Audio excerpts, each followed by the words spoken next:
सकते हैं। ये एजेंडा आरएसएस का है कि मुसलमानों को आपस में बांटे, क्योंकि आरएसएस की बुनियाद ब्राह्मणिज्म पर है और ब्राह्मणवाद में है कि इंसानों को अलग अलग हिस्सों में तकसीम किया गया है।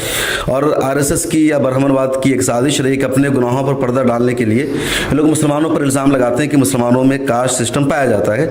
लेकिन ये जो शंभू है तो कहते हैं कि हम ब्राह्मण के खिलाफ हैं, आरएसएस के खिलाफ है। अब जो आरएसएस का एजेंडा है उसको ये क्यों फैला रहे हैं, मुसलमानों में ये साबित कर रहे हैं कि तुम्हारे अंदर कास्ट है, तुम्हारे अंदर बिरादरियां हैं, तुम्हारे अंदर छुआछूत है। यही तो मुझे समझ में नहीं आ रहा। मैंने कहा ना, इनकी स्टाफ से लगातार मैं कॉल पे बात करी और मैं इनकी स्टूडियो में मात्र 4 बार गई। पहली बार मैंने आपसे बताया हल्द्वानी का जो मैटर हुआ तो उसके बाद मैं गई, उसके बाद मैं सिर्फ मात्र 4 बार गई। और मुझे आप जब ये वाली मैंने वीडियो देखी और जब इन्होंने मुझे अशराफ मुसलमान का जो कि अशराफ होता है, तो मुझे मतलब एक कहते नहीं कि मुझे बेचैनी हुई कि आखिर ये चाहते क्या हैं।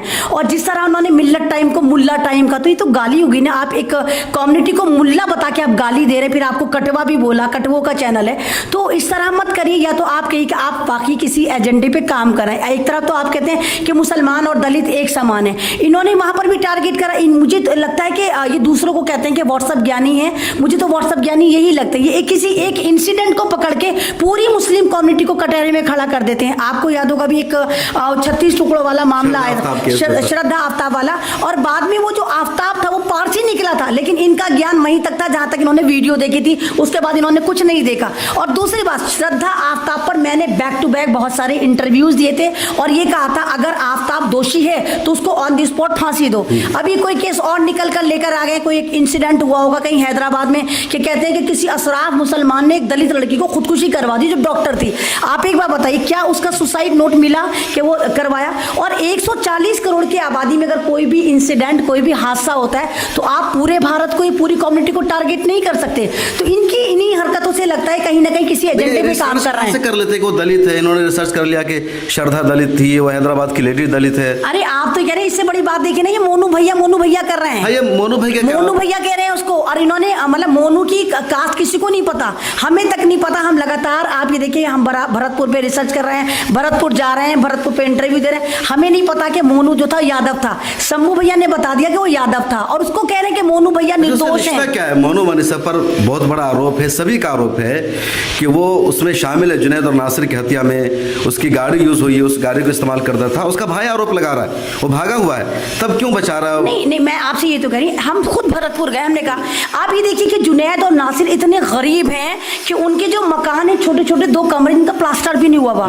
आप एक बात देखिए, अगर वो अपने बेटे का इल्जाम लगा रहे हैं, कुछ तो हुआ होगा। जबकि मोनू मानेश्वर के साथ 2000 से ज्यादा गुंडे हैं, व्हाट्सएप ग्रुप 200 हैं, और जिस बुलेरो में उसने आग लगाई और जिस गाड़ी का उसने इस्तेमाल करा, स्कॉर्पियो जो पहले से नजर आ रही थी, हमने भी लगातार बोला वो पुलिस की स्कॉर्पियो थी जो गौशाला से मिली, और उस स्कॉर्पियो पर जुनैद और नासिर के खून के धब्बे पाए गए। और वो स्कॉर्पियो कौन चला रहा था? मोनू मानेश्वर के पास थी। मोनू मानेश्वर लगातार, मोनू मानेश्वर की वीडियो आनी है जहां ये कह रहा है मुसलमानों को काटेंगे, मिनी पाकिस्तान नहीं बनने देंगे, हम तो जिंदा जला देंगे, हम तो जिंदा काट देंगे, और ये कह रहे हैं कि नहीं मोनू भैया है, मोनू भैया है। और एक बात बताइए, अगर वो कल्पित नहीं था, वो मुजरिम नहीं था, तो मोनू मानेश्वर को तो पुलिस स्टेशन जाकर बैठ जाना चाहिए था कि भाई मेरे पे इल्जाम लगा रहे हैं, अब मैं आपके पास आ गया, आप केस की देख रेख करो। वो तो नेपाल भाग गया, नेपाल भागा, ये भगाया, ये आपको सोचे, क्योंकि मोनू मानेश्वर जो है उसके पीछे पूरी लॉबी काम कर रही है। और जहां तक मैंने सर्वे करा, मुझे तो ये भी पता चला कि हरियाणा में इस बार जो बीजेपी है वो जाति नजर आ रही, इसीलिए इन्होंने मुसलमानों को टारगेट करना शुरू कर दिया। इन्होंने राजस्थान के 2 मुसलमान गरीब लड़कों को उठा के उनको चिन्हित करके उनकी जिस तरह मॉब लिंचिंग करी, तो ये तो सारी दुनिया ने देखी। और ये मुस्लिम समाज की मॉब लिंचिंग की, एक देखिए, एक गरीब आदमी, आप ये तो नहीं कि आप अगर मोनू जुनैद था, नासिर था, इनकी मॉब लिंचिंग करी थी तो ये कोई अंबानी थे या कोई विप्रो के मालिक थे, ये तो बहुत गरीब थे। ये एक ऐसे परिवार के बंदे थे, एक नौजवान थे जिनका परिवार में रोजी रोटी भी बड़ी मुश्किल से होता था। तो आप ये तो नहीं कह सकते कि उनकी मॉब लिंचिंग करके आपने इस्लाम की कमर तोड़ दी, आपने मुसलमान की कमर तोड़ दी।